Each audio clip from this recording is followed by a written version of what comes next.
Hello and welcome to UKEdChat After Hours. I'm Martin. I'm one of the people who keeps the tweets running at UKEdChat. You can find out more about me at ICTMagic on Twitter, and you can find out more about UKEdChat by going to Twitter and finding and searching UKEdChat, or going to the website UKEdChat.com. Now, we've just had a very interesting Twitter chat all about transitioning from primary school and secondary, and in some cases for teachers going the other way as well, and also going to higher education and other places on top of that. My guest today is going to continue the conversation, and just to let you know, this is a live session, so if you have any questions, then we do have a chat function at the side of the page. If you're watching the repeat of the recording, then if you type your question wherever you found this video, then we'll try and get your questions answered also. So, my special guest, could you introduce yourself and tell us who you are, please? Okay, so my name is Vicky Kennard. I originally come from the UK.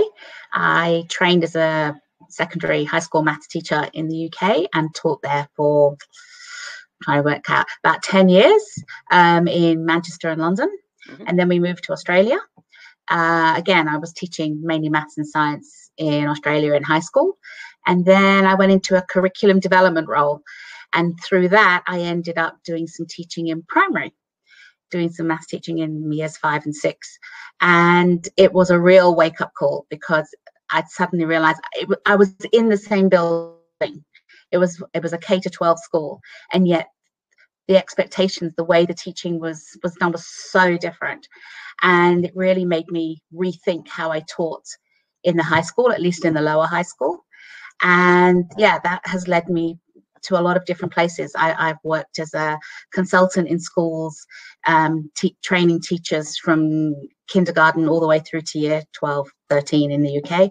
And it's been fascinating. And I really do think that we need to learn from each other and talk to each other across that boundary, even within the same school, as I said. Yeah, I completely agree. So if people want to share this journey of yours, can they find you somewhere online on social media? Where can they find you? Yeah, I have a Facebook group called Maths Manipulatives, because that is the one thing that I really took, the fact that we don't use concrete materials and manipulatives in high school. And that's really my passion at the moment, trying to bring that into high school.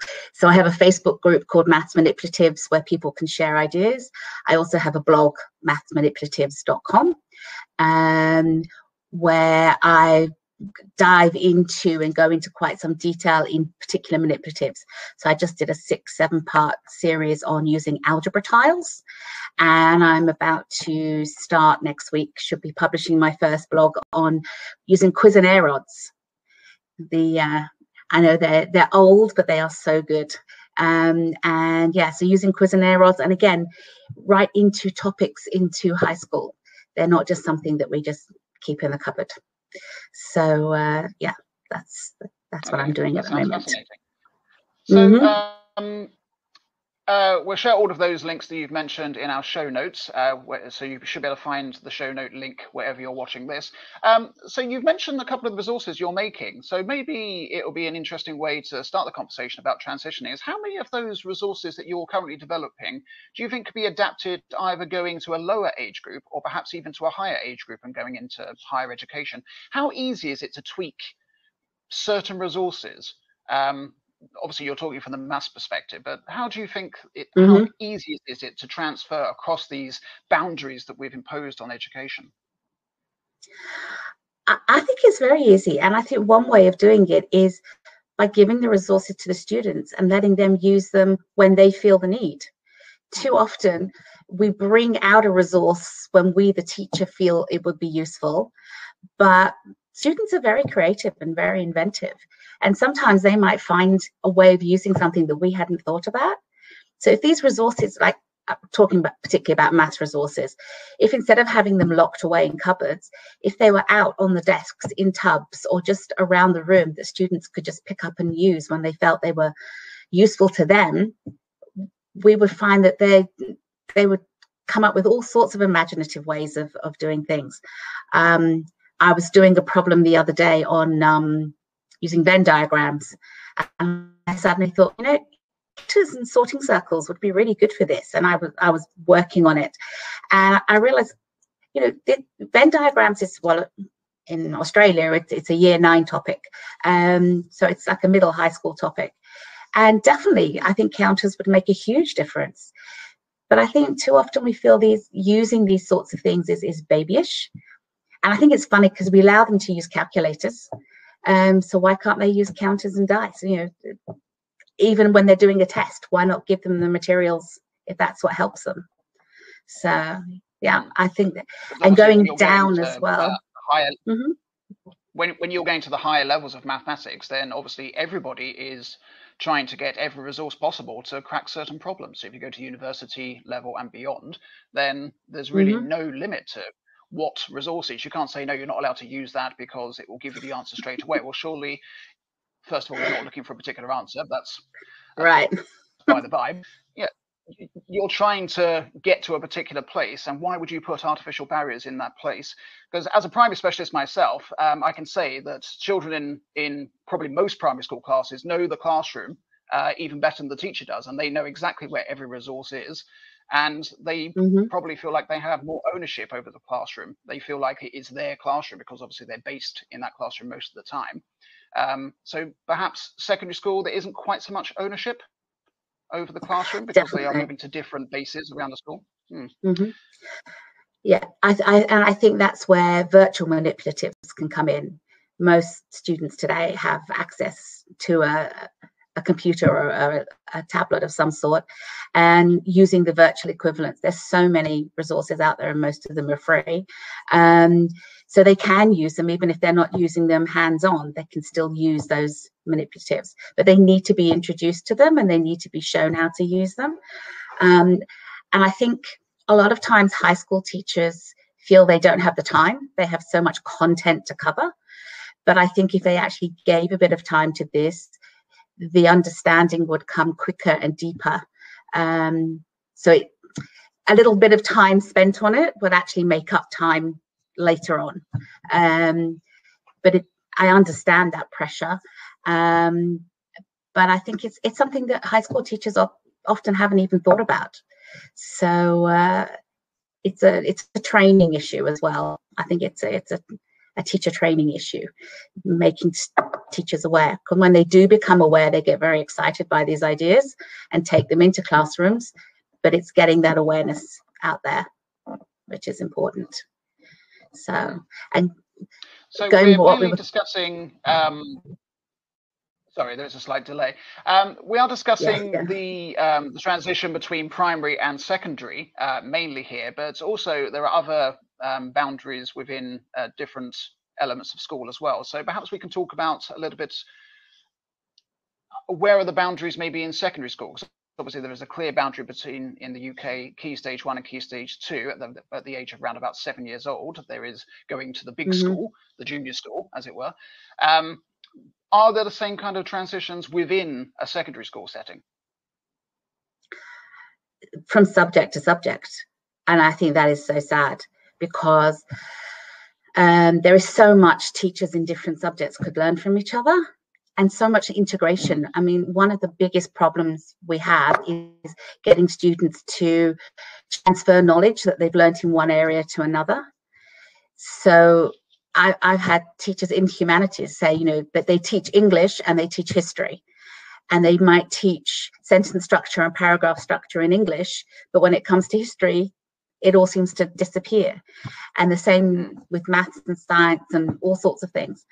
And I think we need to get those conversations. I've done a lot of work on curriculum planning and whole school curriculum planning and just trying to align topics. So what you're teaching if you're teaching graphs in maths, you're doing graphs in data in science or humanities at the same time and using the same vocabulary across the subjects so that students can transfer that knowledge and they can see that there is a connection between the different subjects.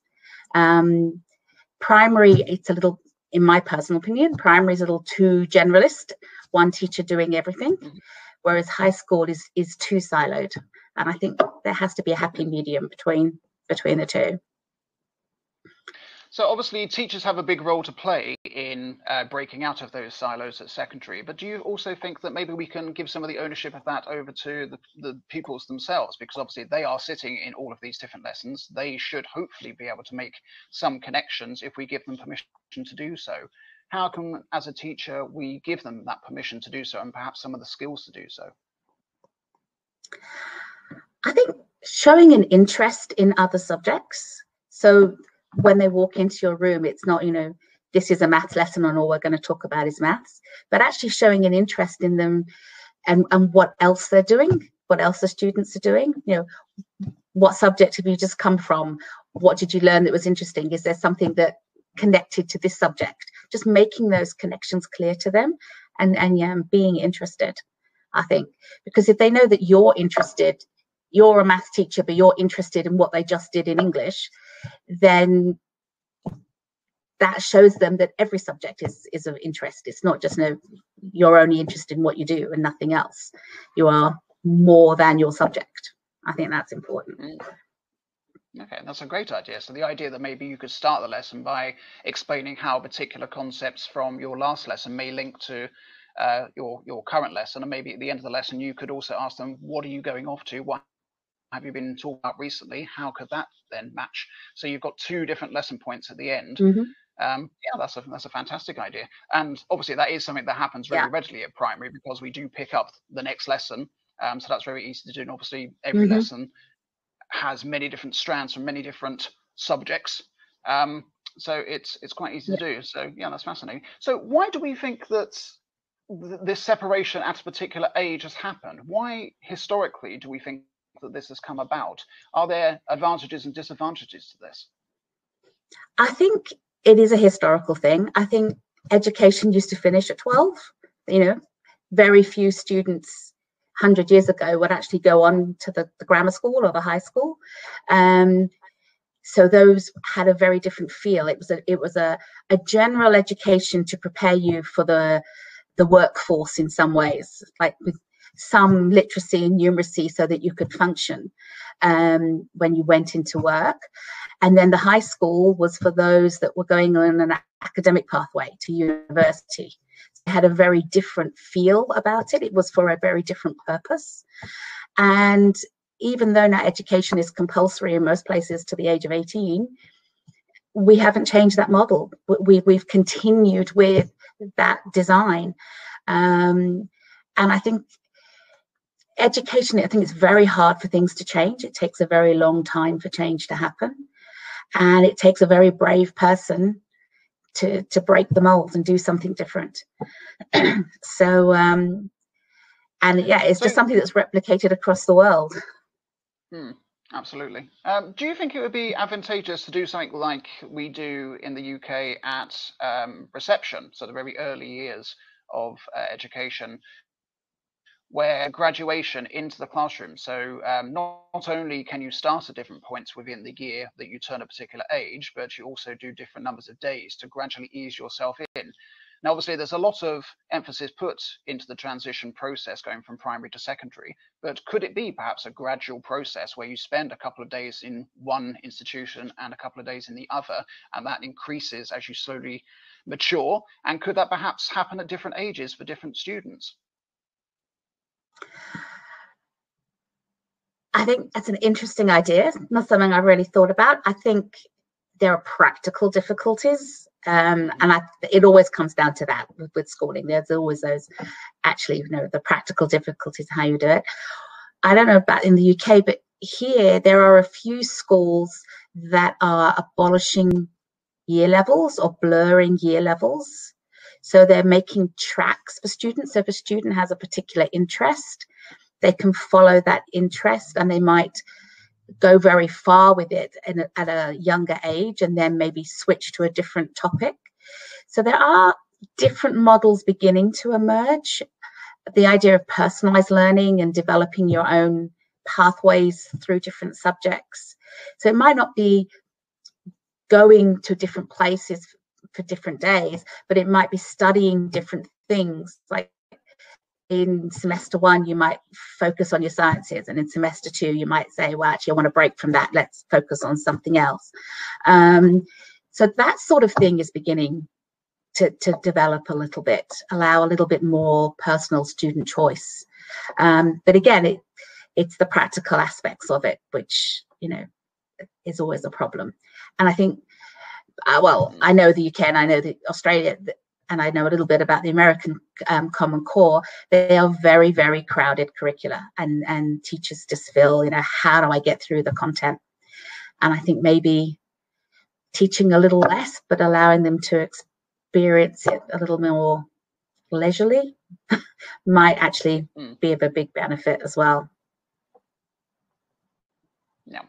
So my limited understanding of the Montessori model sort of follows that path, the idea that you're tracking a particular pathway through the school. So the age and the sort of the room you're in for your particular classroom may not matter quite so much as your particular needs for that particular time. So perhaps that's a model that if we don't adopt that wholeheartedly, then maybe we can learn things from.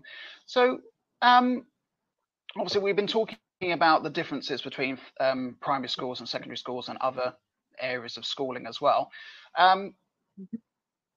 During the past couple of months with the pandemic, particularly in our area of the world, not quite so much your end, but the sort of location of learning has not mattered quite as much as perhaps we thought it did. Now, many teachers are now screaming at me for saying, oh my goodness, I haven't done anything with my class because they're not with me. But yeah.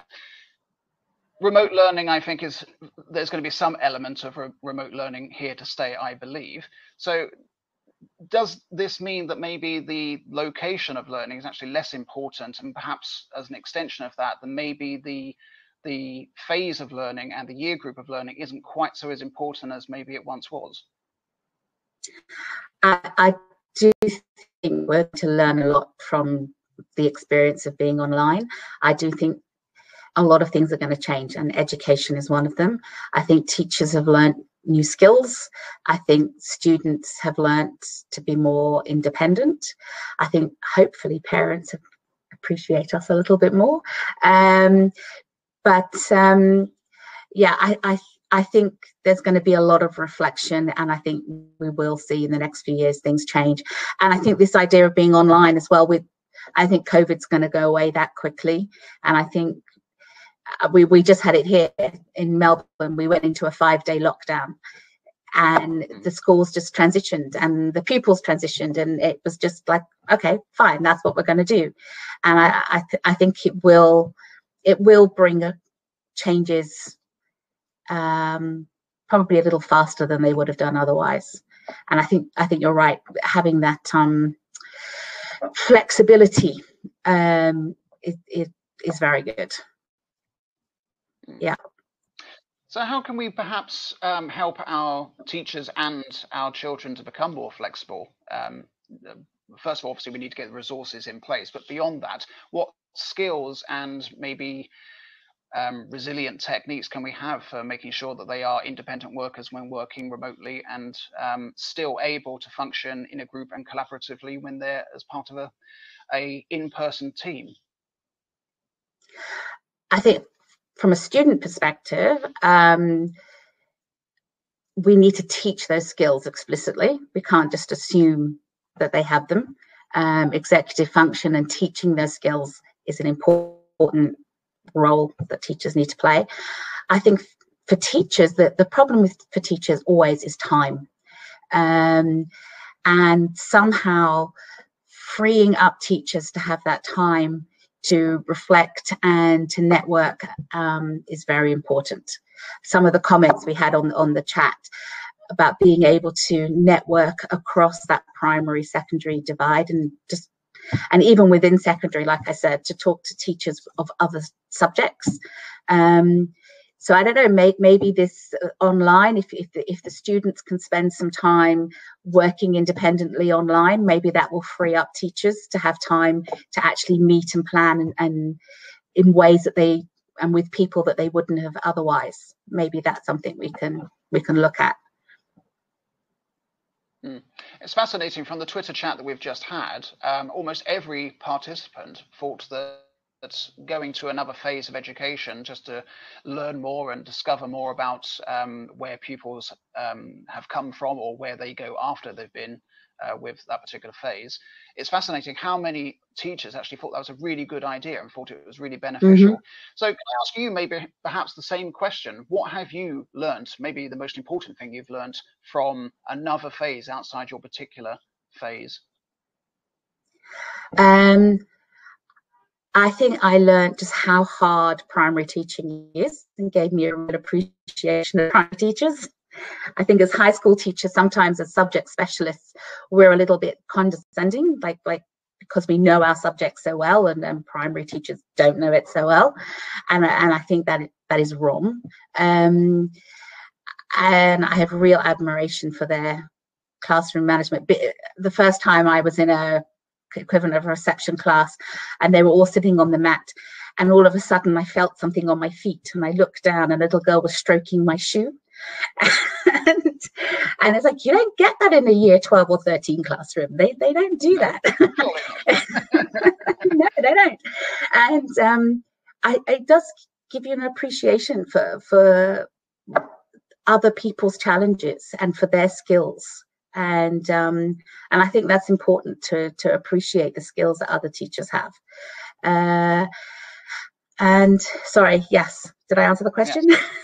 I think you did. So, yeah, indeed, they say about walking a mile in somebody else's shoes, and I think a mile in either a secondary school or a primary school, depending on where you are, is a fascinating insight if you've never done it before. So, if you're watching this, then if you don't get anything else from this session, then do try to observe some other experience outside of whatever you are teaching at the moment. Vicky, it's been absolutely fascinating. Thank you ever so much. Can you just remind people where they can find you on Twitter? Just so they can find Twitter. You. Okay, so Twitter is at Ticky, TICKY 999. And yeah, my blog and Facebook group are both mathsmanipulatives.com. And as we said at the beginning, all of those links will be in the show notes. Just to let you know that Vicky is part of our upcoming conference. So if you're watching this relatively close to when it went out, then the conference should still be coming up for you. Otherwise, it should be archived elsewhere if you want to watch it. If you are interested in taking part in one of these webinars, then please do get in touch. Many ways of doing that. Just search UKEdChat on your search engine of choice. You should be able to find us and contact us. I've been Martin. Thank you ever so much for watching. Goodbye. Thank you. Bye.